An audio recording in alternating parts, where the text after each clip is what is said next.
Vyrostli jsme s bratrem uprostřed Beskydských lesů, kde lišky i medvědi dávají dobrou noc. U babičky v Roubence, postavené koncem 19. století, jsme trávili víkendy i prázdniny. Dřevo je zde všudy přítomné a tak se ze dřeva dělá všechno.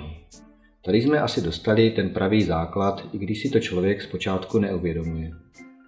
Po škole jsme měli možnost vycestovat oba dva do Spojených států a tam jsme teprve viděli, co všechno se ze dřeva dá udělat.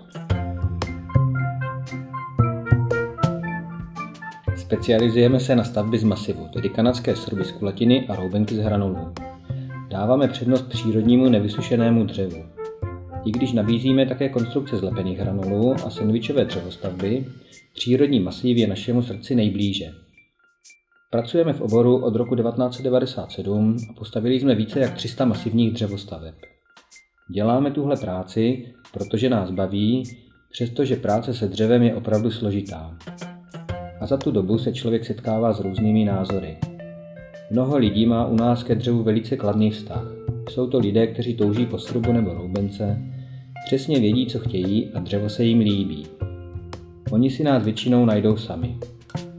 Pak je tady ale většina lidí, která má o dřevě jako stavebním materiálu dost zkreslené představy. Mnozí ani netuší, že se z něj dá postavit rodinný dům pro bydlení. V lepším případě si myslí, že dřevo je použitelné, jen pokud jej rozdrtíme na malé částečky a znovu slepíme do vhodných formátů. Je to s podivem, jak může být lidské myšlení ovlivněno. Přitom dřevo je historicky jeden z nejosvědčenějších stavebních materiálů. V Japonsku jsou velice populární sruby, protože velmi dobře odolávají zemětřesení. Celý Amsterdam stojí na dřevěných pilotech, protože jedině ty odolávají podmáčení půdy. V celé severní Evropě i Americe se staví sruby i roubenky z masivu, protože dřevo má vynikající tepelně izolační vlastnosti. Také u nás jsou dřevostavby z masivu historicky opodstatněné. Většina dodnes dochovaných roubených chalup u nás byla postavena v předminulém století a nejstarší roubenka u nás pochází z 15. století. Takže srub jsme si vybrali, protože máme velmi rádi přírodu a tato stavba nám umožnila to, že jsme k ní co nejblíže. Jsme velice rádi a spokojení s tím, že můžeme takhle žít a vnímat stále to praskání, tu změnu, která se během těch prvních let samozřejmě odehrála nejvíce uvnitř, ale takže večer, jak se vracíme domů a máme možnost si k tomu krbu sednout a podívat se okolo, tak to dřevo nás příjemně hřeje a dává nám takový ten klid v duši. Tady je na každém kosu vidět ta originalita přírody. Každý kmen je jiný, jinak praská, má jiné suky, jinou barvu, ale jako celek působí srubová stěna velice uklidňujícím dojmem. Česko je jedna z nejlesnatějších zemí v Evropě a naše dřevo je kvalitní. I tady se často rozšiřuje fáma, že dřevěným domem ničíme přírodu, protože musel být pokácen strom. Pokud je strom pokácen, je z něj postaven dům a místo tohoto stromu se zasadí nový, pak je to pro přírodu velice prospěšné.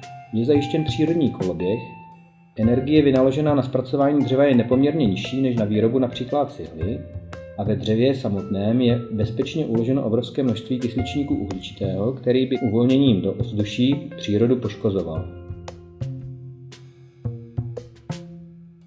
Opravdu není potřeba se bát bydlení ve srubu nebo v roubence, je to naprosto plnohodnotná stavba jako zděný dům. A naopak je potřeba vědět, ten, kdo si chce srub nebo roubenku postavit, že prostě má rád dřevo, že se mu v tom bude bydlet dobře. Je samozřejmě možné ten dům navrhnout a vyprojektovat i trojrozměrně, což pro některé zákazníky, kteří mají horší představivost, tak to je ideální, protože dům vidí opravdu naprosto reálně tak, jak bude vypadat.